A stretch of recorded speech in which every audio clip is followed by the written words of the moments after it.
آج جو اہل بیت کی شانیں گھٹانے کی کوشش کی جاتی ہے، وہ اہل بیت کی شان گھٹانے کے لیے قسم قسم کے طرح کے حربے استعمال کیے جاتے ہیں، لیکن میرے عزیز ہمیں کبھی بھی اہل بیت کے تذکرے کو ترک نہیں کرنا ہے، اہل بیت کے ذکر کو چھوڑنا نہیں ہے۔ دیکھو صحابہ بھی ہم آگے ہیں، اہل بیت بھی ہم آگے ہیں، صحابہ سے بھی عقیدت و محبت رکھنا ہے، ان کا بھی ذکر کرتے رہنا ہے، اہل بیت سے بھی عقیدت و محبت رکھنا ہے، ان کا بھی ذکر کرتے رہنا ہے۔ تکلیف پہنچ جاتی ہے لوگوں کو کہ علی علی کا ذکر کیوں کرتے ہیں، مولا کا ذکر کیوں کرتے ہیں، تو میں نے بتایا کہ آگے علی کے ذکر کی بات کر رہے ہیں تو ہم اعلیٰ حضرت قدس العزیز کے جو بھائی ہیں استاد زمن حضرت علامہ حسن رضا خان رضی اللہ تعالیٰ سے پوچھے، انہوں نے مولا کائنات رضی اللہ تعالیٰ کی فضیلت پہ مستقل ایک کتاب تحریر فرمائی ہے، تو اس کے مرتضوی کے نام سے اسی کتاب میں آپ نے ایک حدیث شریف نقل فرمائی ہے، اسی حدیث شریف کو پیش کر دینا کافی ہوگا۔ آپ نے اس کتاب کا جب آغاز فرمایا ہے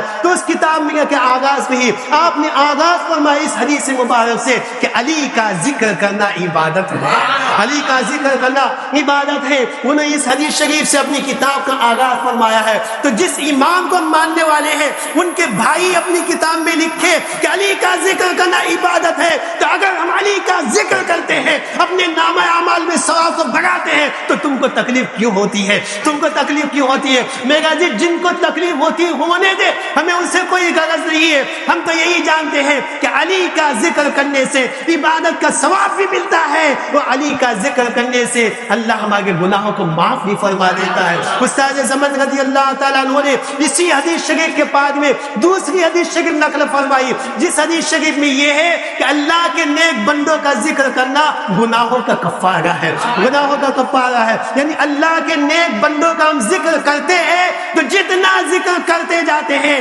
اللہ ہمارے نام اعمال سے گناہوں کو مٹاتا چلا جاتا ہے، ہمارے نام اعمال سے گناہ مٹتے چلے جاتے ہیں۔ تو میرا عزیز جب اللہ کے ولی کا ذکر کرنے کی یہ شان ہے تو جن ولی کو جن کے در سے ولایت ملتی ہے تو ان کا ذکر کرنے سے ہمارے گناہ کیسے نہیں مٹتے ہوں گے؟ تو ہم تو ذکر علی کر کے اپنے گناہوں کو مٹانے کا سامان کرتے ہیں، ہم تو ذکر علی کر کے اپنے نام اعمال میں ثواب کا اضافہ کرتے ہیں۔ عزیزان ملت اسلامیہ مولا کائنات رضی اللہ تعالیٰ عنہ کا ذکر کرتے گئے، دیگر صحابہ کرام کی دعا اللہ تعالیٰ مجمعین کا ذکر کرتے گئے۔ میرا یہی کہنا ہے کہ جو سنی صحیح العقیدہ مسلمان ہے، جو صحابہ کی عظمت کو مانتا ہے، صحابہ کی عظمت کا احترام کرتا ہے، صحابہ کا ادب و احترام کرتا ہے، صحابہ کی تعظیم و توقیر کرتا ہے، اہل سنت و جماعت کے جو عقائد صحابہ کے تعلق سے ہے ان عقائد کا وہ ماننے والا ہے، ان تمام چیزوں کے ساتھ اگر وہ علی سے زیادہ محبت رکھنے کی بنیاد پر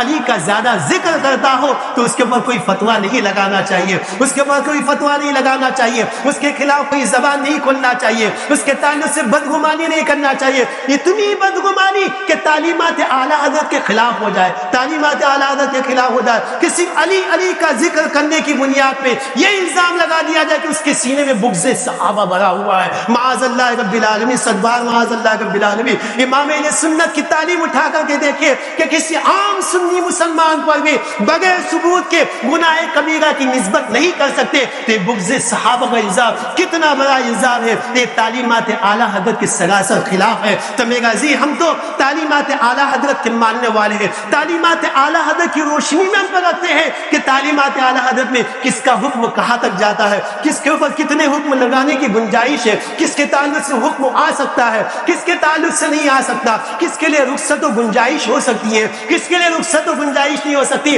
بحمدِ تعالی ہم نے اچھے سے تعلیمات اعلیٰ حضرت کو پڑھا ہے، مسلک اعلیٰ حضرت کو جانا ہے، اور ہم مسلک اعلیٰ حضرت اور تعلیمات اعلیٰ حضرت کی روشنی میں ہی بحمدِ تبارک و تعالی ہم اپنی باتوں کو بیان کرتے ہیں۔ اللہ تعالیٰ سے دعا ہے کہ اللہ تعالیٰ ہم تمام کو مصطفیٰ جان محمد صلی اللہ علیہ وسلم کی تعلیمات کے مطابق زندگی گزارنے کی توفیق عطا فرمائے۔